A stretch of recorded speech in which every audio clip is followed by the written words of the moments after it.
Now, the irony that people are pointing out is that the same man who was a champion of democracy, who in fact in 2013, when President Jonathan followed the Constitution and did not import into the Constitution what is not there, is the same man today who condemned him that time that is even doing something that is worse. This situation in River State is like an Indian proverb that said that if somebody is sleeping, really sleeping, you can easily wake up that person. But if the person is pretending to sleep, you find it difficult to wake up that person. Nothing that's a wonder shall never end, oh, my people. Hey, no be smart, I beg, I just hear one new word again. Our former president talks say, person where they sleep is easier for you to wake them up. You come ask one question, say, person where they pretend to sleep, how you want to wake them up?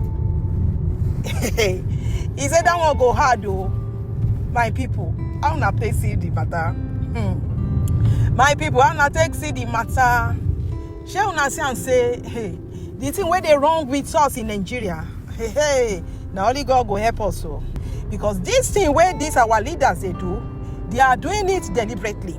They don't already plan them. They don't already draft them how say, the moment we get to the city, I won't say, I won't say, this is my time. They don't already know what they want to do. So if we like, may we shout from now till next year, their soul, they don't sell land to the devil. So no matter how me and you shout from now till tomorrow, I'm not sure say these people go here also, unless if God is ready to set us free. So as it is now, my people, I don't know how we want to wake person where they pretend to sleep, but the thing where can they pay me pass be say, all these our pastors, we be say just of a sudden, all of them, they just keep mute. They don't fit talk again, their voice just disappear just like that. When we say during Tinubu election, now these people. Now then they for front line during the campaign, we never hear any pim from them. They know they fit talk again. My people, I don't say we don't enter one chance. Now only God will help us. So my people, before I go to talk to the presidency has responded to comments made by former President Goodluck Jonathan and renowned literary icon Professor Wole Soyinka on the recent declaration of a state of emergency in River State by President Bola Ahmed Tinubu. Well, over the weekend, President Jonathan accused all three arms of government, the executive, the legislature, and the judiciary of abuse of office, warning that the actions taken by them will have lasting consequences. Key actors in Nigeria, from executive to the legislature, luckily Senator Binta and others are here, and the judiciary, they know the correct thing to do. But they are refusing to do it. They are pretending to sleep. And waking such a person is extremely difficult because the person knows the right thing. The clear abuse of offices, clear abuse of power, clear abuse of privileges, cutting across from the three arms of government, from the executive to the parliament to the judiciary. And I always plead with our people that whatever we do affects everybody. Whatever we do affects everybody. He especially condemned the judiciary, saying that, especially the fact that their decision affects everybody, especially internationally. He talked about the fact that, why do we think that Nigerians are not respected abroad? It's not just the Yahoo people. Our international passports are not, regarded because of decisions that are made by the judiciary, the executive, and the legislature. In the same vein, Professor Wole Soyinka, over the weekend, said that President Bola Ahmed Tinubu's declaration of a state of emergency in River State betrays the spirit of federalism. The playwright made the comment while speaking with the Africa Report, adding that the Nigerian constitution gives the president too much power. He called for an amendment to the constitution. Soyinka also spoke on live television, describing the emergency rule as an excessive measure. Let's take a look. Let me confess that I was surprised at the ease with which this emergency law, that step, was applauded and passed. And then the critical question, even within the powers of a president under a democratic dispensation, there are areas of discretion. And you're quite right to point out this wholesale suspension of everything for government. I think that's an over excessive response within the rights and the powers. We're assuming now, let's say that the president is constitutionally right, but within his powers, there are also areas of discretion. And I think that the wholesale scuttling of the democratic existence in the rivers was excessive. I think it could have been managed much better, much more economically. Well, the senior special assistant to the president on media and publicity, Temitope Ajayi, put out a statement, and his statement reads that, the Nobel laureate Professor Wole Soyinka and former President Goodluck Jonathan are respected statesmen. Like many Nigerians have offered varied opinions on the President's declaration of a state of emergency in Rivers State. The two distinguished Nigerians have also offered their own opinions too. President Tinubu has a country to govern, and he has exercised his power under the 1999 Constitution as amended. President Tinubu has a duty to preserve the corporate existence of Nigeria. He won't allow any part of the country or state to descend into chaos. The Supreme Court ruled that there is no functioning government in Rivers State known to the Constitution of Nigeria. President Tinubu won't fail in his sacred duty to protect and preserve the country. I mean, over the weekend we saw lawyers debating on the issue and, the ratification of the National Assembly. And we have, come to the conclusion that basically the 1999 Constitution is what the Supreme Court says that it is, basically, because everyone is coming with their own opinions, with their own interpretations of the 1999 Constitution. Well, in the meantime, the president of the Nigerian Bar Association, Afam Osigwe, has called on President Bola Ahmed Tinubu to reverse his decision on the declaration of a state of emergency in Rivers State, calling it unconstitutional. Osigwe spoke on live television on Sunday, reiterating the position of the NBA, condemning the removal of the state governor, Sim Fubara. Let's take a look. For us, first of all, the grounds for the declaration of a state of emergency in Rivers State were not in existence as at the time the president made the declaration. This is our view that the facts as presented did not justify a declaration of state of emergency. They did not meet the threshold or the facts and circumstances that enumerated under Section 35 of Section 2. Now, the next segment is whether, assuming that as lawyers say, without conceding that the president was right in declaring a state of emergency, was he right in suspending the governor and his deputy as well as the House of Assembly? We also went on to say and still insist that that declaration too was unconstitutional, because Section 11(4) of the Constitution makes it clear that declaration of a state of emergency does not extend to power of the National Assembly to remove a governor. Now, if you know that under Section 305 of Section 5, the declaration by the president does not really become law until it is ratified by a resolution of the National Assembly. So you understand in what context Section 11(4) of the Constitution says that provided that the National Assembly does not have the power to remove the governor and his deputy. Another interpretation of the 1999 Constitution by the president of the NBA. Meanwhile, the Socio-Economic Rights and Accountability Project has sued President Bola Ahmed Tinubu over what he calls the unlawful suspension of the Rivers State governor, his deputy, and House of Assembly members. Sarah wrote on X, breaking, "We've sued President Tinubu over the clearly unlawful suspension of Fubara and Rivers lawmakers. The suit is brought by members of Sarah Volunteer Lawyers Network in the state. Democracy works best when everyone participates."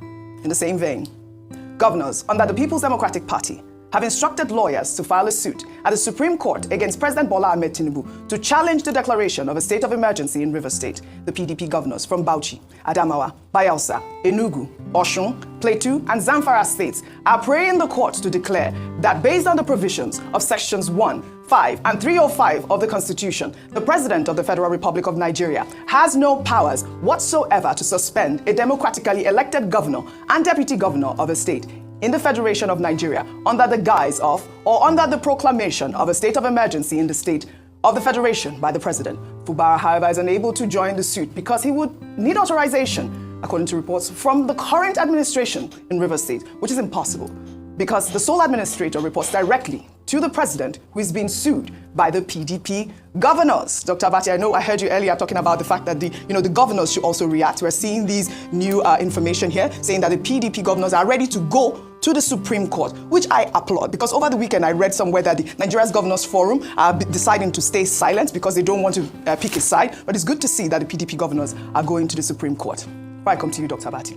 Meanwhile, a 2023 video showing a former governor of Lagos State, Babatunde Raji Fashola, narrating how President Bola Ahmed Tinubu fought to restore a former governor of Oyo State, Rashidi Ladoja, who was impeached by Oyo State legislators and forced out of office in January 2006, has surfaced online. Well, Fashola described Tinubu as a champion of oppressed people who made moves to ensure that a sitting governor was not left impeached. Let's take a look.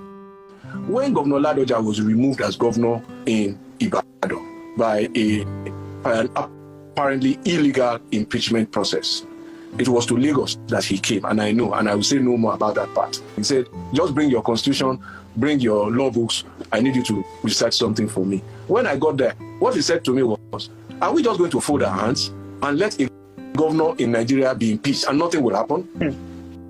And I said, but he's in opposition. It doesn't matter. What can we do? Call your colleagues.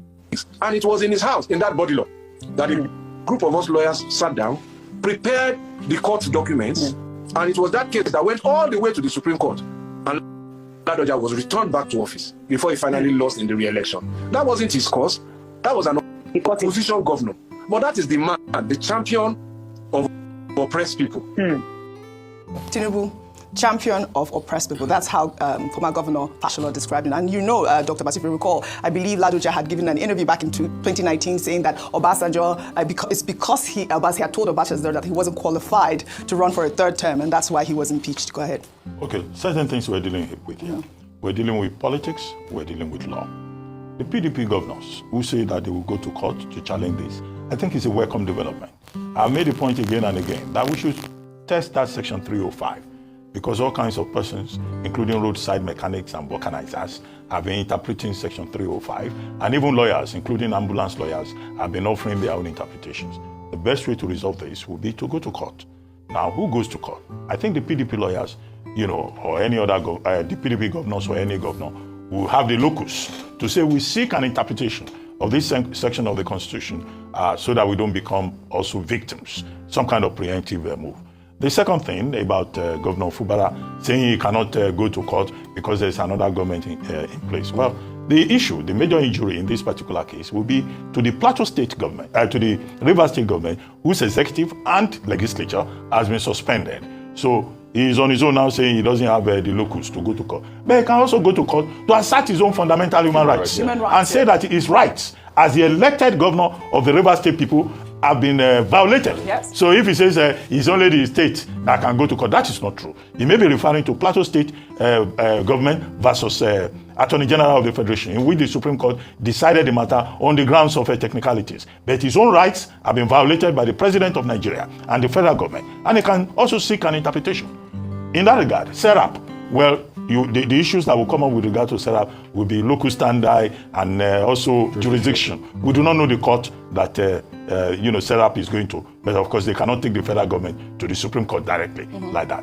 However, the second issue popping out of what you have pointed out is the issue about the irony surrounding President Tinubu's declaration of emergency. Yes, President Tinubu, as pointed out by a former governor, former minister, was a champion of democracy. He was part of the June 12 struggle. He even helped to fund the June 12 struggle. He may also have intervened, as the governor pointed out, the former minister pointed out, in the case in Oyo State, which was eventually decided in favor of Ladoja. Now, the irony that people are pointing out is that the same man who was a champion of democracy, who in fact in 2013, when President Jonathan followed the Constitution and did not import into the Constitution what is not there, is the same man today who condemned him that time that is even doing something that is worse. This is the issue. So BRF, former governor, former minister Babatunde Raji Fashola is right to say yes, this man was a champion of democracy. But if you look at the timing of that interview, that was. And the Nigerians are saying, well, President Tinubu has disappointed us by taking this line of action. Right. As to the intervention by President Jonathan and Professor Wole Soyinka, it's as follows. I think that, President Jonathan has taken a very courageous stand in this matter. And it is most unusual because ordinarily you will not criticize a sitting president. And he said that. But he has chosen to do it because he considers it, something of moment, something very serious. And he talks about abuse of power, abuse of privileges across the line, and that the judiciary has been compromised. That can only come from a man who is speaking as a statesman and saying, look, let's apply caution.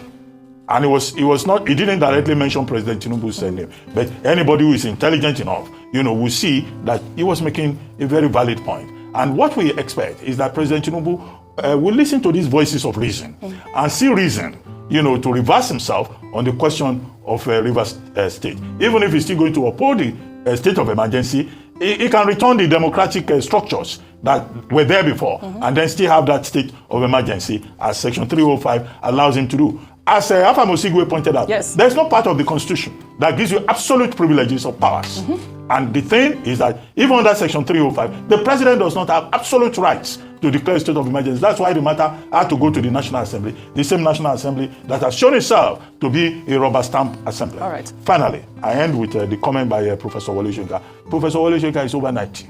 I see some nitwits, some dimwits, saying, oh, Professor Soyinka should speak. Professor Soyinka has not spoken. Now, Professor Soyinka, at over 90, has spoken. And he has said, look, this is a violation of the federalism principle. This also is an abuse of power. That's simply what it means when he says the action of the president was excessive, and that the president does not have any absolute right to shut down democratic governance in any part of the country. I hope the young people who have been criticizing Professor Soyinka will know that he has spoken up, and that they too, as citizens, have a right to speak up. And that we should not leave it to, people who are nearing 100 years of age, while young people are just, dropping the ball. And that's why I think the young persons in the PDP, the PCPDP, professionals, concerned professionals in the PDP, they have acted right also in condemning this. All right. Well, let's take more reactions. I read a back page column of Simon Kolawole on This Day newspapers yesterday, and I'll read an excerpt of it. He titled it, "Ladies and Gentlemen, It's All Politics." Are we really surprised at Tinubu's action? He's a godfather himself and has quenched every rebellion in Lagos, including the recent attempt to remove the speaker without his excess approval. Wike is not only his minister, but also played a key role in weakening his own party, the PDP, in the 2023 presidential election to help Tinubu. Wike is also holding down the party ahead of 2027. So there are no prizes for guessing why Tinubu is in his corner. As Olusegun Adeniyi, the frontline columnist, wrote, Fubara and his advisors failed to reckon with federal might in picking his fight. In the words of Bolaji Abdullahi, the former youth and sports minister, Nigeria will always defeat you. And I wanted to just pull up this picture of the day, that has been trending. And it's a picture here with the caption, shutting down democracy, one state at a time. And we see President Tinubu there. I think this is posted by Asukwo. Is the cartoonist of Business Day. Yeah. I mean, quite apt, really, quite apt. That's the picture of the day. Well, another reaction that trailed the story is a video showing the Minister of the Federal Capital Territory, Nyesom Wike, threatening to cause political crisis in the state of any governor who tries to interfere in the affairs of the People's Democratic Party in Rivers State. Wike made the comment in Port Harcourt at the PDP Secretariat during the party's state congress in August 2024. Let's take a look. I hear that there are some governors, who say they will take away the structure and give back to somebody. I pity those governors because I'll put fire in their state. When God has given you peace, you say you don't want peace. Then whatever you see, you take. Prepare, because I have the capacity to also do the same thing in your own state.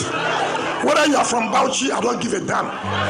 Whichever state you come from, as far as I know that you are trying to put yourself in River State, your hand will get burnt. And you will never sleep in your state.